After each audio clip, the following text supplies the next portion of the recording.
So the product I'm making today, this has been a product that throughout the years, I've consistently had a very difficult time keeping it in stock. So much so that I frequently just pull it from the website because I don't have the containers or I don't have the time or whatever to make more of it. And I'm excited that we're including this in the grooming kits for the Rat Pack sets because now I'm going to have a whole bunch and that will last a minute. So that's cool. But before I tell you exactly what it is that we're making and why I can't keep it in stock, hello, I'm Mrs. Soap and Clay. Let's make stuff.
How's it going, Sudsers? Welcome back to the channel. You are at Soap and Clay, where we make all the soapy things, and sometimes we make the hair care things. And today's one of those days. This is day 169, and we are continuing on with the Rat Pack grooming kit things that we've been making. And today we are making hair pomades. Hair pomades are so good. I love a good natural hair pomade. I use it for myself is the thing, and because it's such a delightful blend. It's not too crunchy like you would expect a gel, and it's not greasy like a lot of waxes and whatnot can be. And I have, over the years, with the fiddling and the tweaking of the recipe, discovered a few tricks that are awesome in making a really good hair pomade that has a nice firm hold to it and is natural and doesn't make your hair feel or do weird things. So that's what we are going to be doing today, and we are going to be using the Sammy Davis Jr. blend, so the vanilla pipe tobacco and like the icy woods, to make this particular one, but they will be available in all whatever. Let's go. So hair pomades, I had planned on showing you the Sammy Davis Jr. Version of the hair pomade, but super doesn't matter because it's the exact same version, just different scent blends, and you're getting the Frank Sinatra version for the scent blends. So just keep that in mind. Now, what just went in there is shea butter. Now, shea butter is awesome for a hair pomade because it acts as a sealant for the hair, right, the hair shaft. It also adds to softness, and it acts as a stiffener within, you know, this particular thing when you're doing a pomade, because obviously you want it to do its, you want your hair to be stylable, right, with the pomade. That's kind of the point there. But with a natural pomade, you want it to kind of act as like a natural kind of glue and whatever. So that's Candelia wax that just went in, or beeswax. You can do either or for this, and that's going to help with the stiffening. And the oil that just went in was avocado. This one is jojoba. And the final oil that goes in is broccoli seed. And while we are whipping, I will tell you what all of those oils are for in a hair pomade, you know, recipe.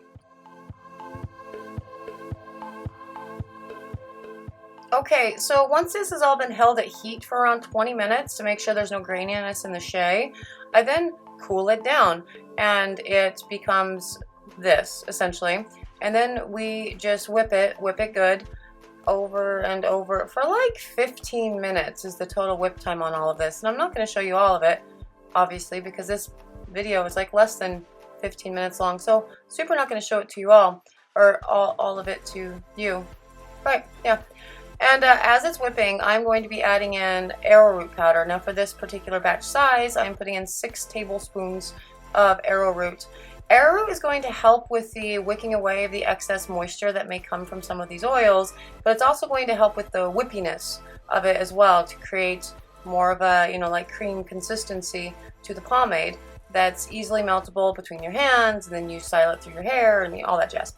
So back to the oils and butters and all that jazz that we put in. So the avocado, obviously very vitamin rich. It's going to be the sort of heaviest oil that goes into this, but we do want it for the vitamin nature of it. Also the jojoba oil, it also helps with like scalp balance, which is good, and also adds some thickness to the hair, some texture. So that's awesome for a hair pomade. And the broccoli seed oil, that one is actually really cool because it helps out with hair frizz. It strengthens the hair, adds to the shine, all great things. Also a lightweight oil so your hair is not looking even remotely greasy through the process.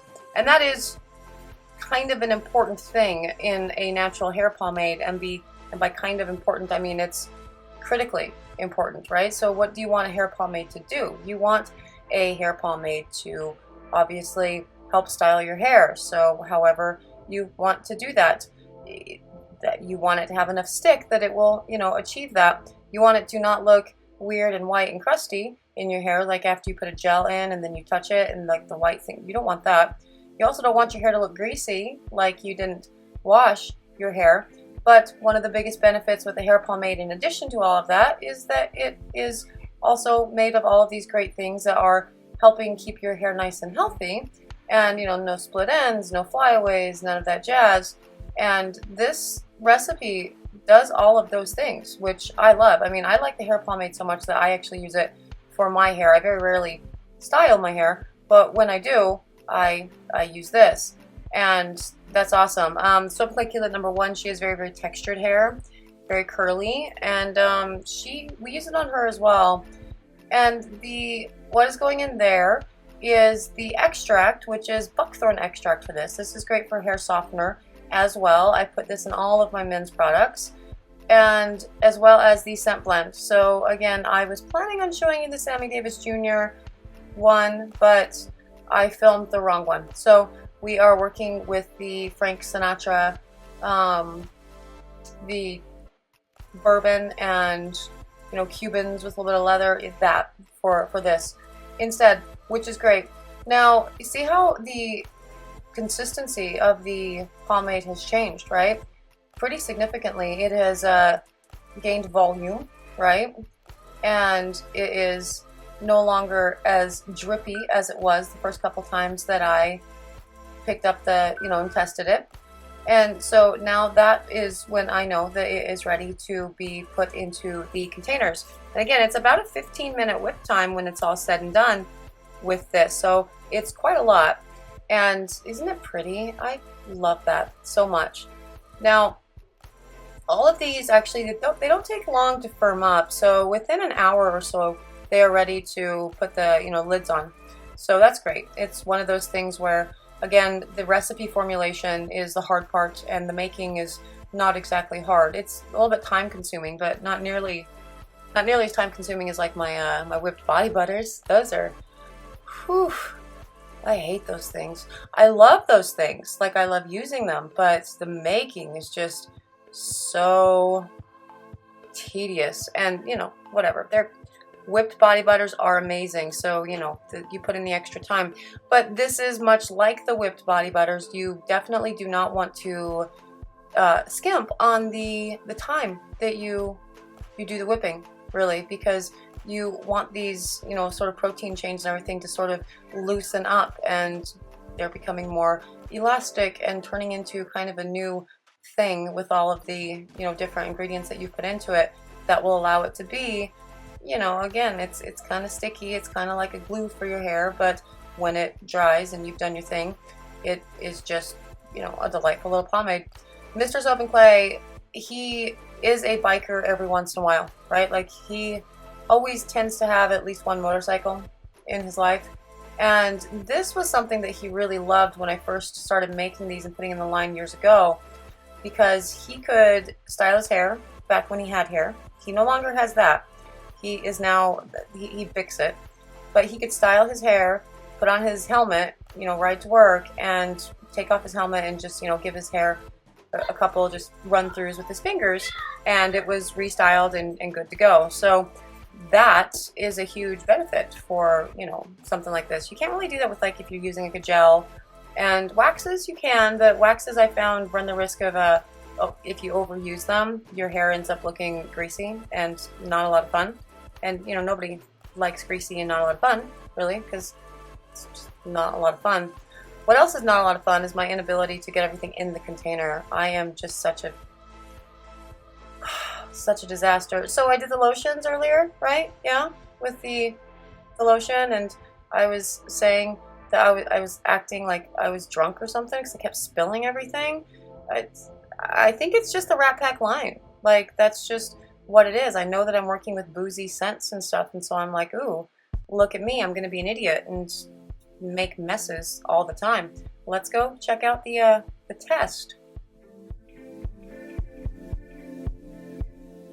And like I said, these firm up within about an hour after the whip, and so they are ready to be, you know, packaged. So I do screw top tin cans for these because I think they're cute and awesome. And again, this is the Frank Sinatra one. I was not planning on showing you this one, but whatever. And so I Won't Dance. It's another, you know, it's a song by Frank. It's a Rat Pack themed grooming sets, you guys. Everything has to have a, yeah, it's super awesome. We actually had so much fun with the selecting of all of the scent blends. Like Mr. Soap and Clay and I were blending things together to create the perfect blend of, you know, like booze and tobacco without it smelling like booze or cigarette smoke, right? Like, that's not the point, obviously. You don't want it to smell like boozy, but also booze notes. And you don't want it to smell like cigarette smoke, but also the delightful smell of, you know, whatever. Anyway, yeah, that's the thing. And we had a lot of fun with this, and one of the things that we had even more fun with was naming all of the products. And so we're doing different, you know, songs or movies or characters that they played in movies or whatever. And see, this is it when it's all hardened up, and it just goes very awesome. See, and then you just run it through your hand like that. I would have shown it on Mr. Soap and Clay's head, but again, he picks it these days, so he has no hair to test. So with a lot of products, the most important thing is going to be the formulation of the recipe itself, not necessarily the making.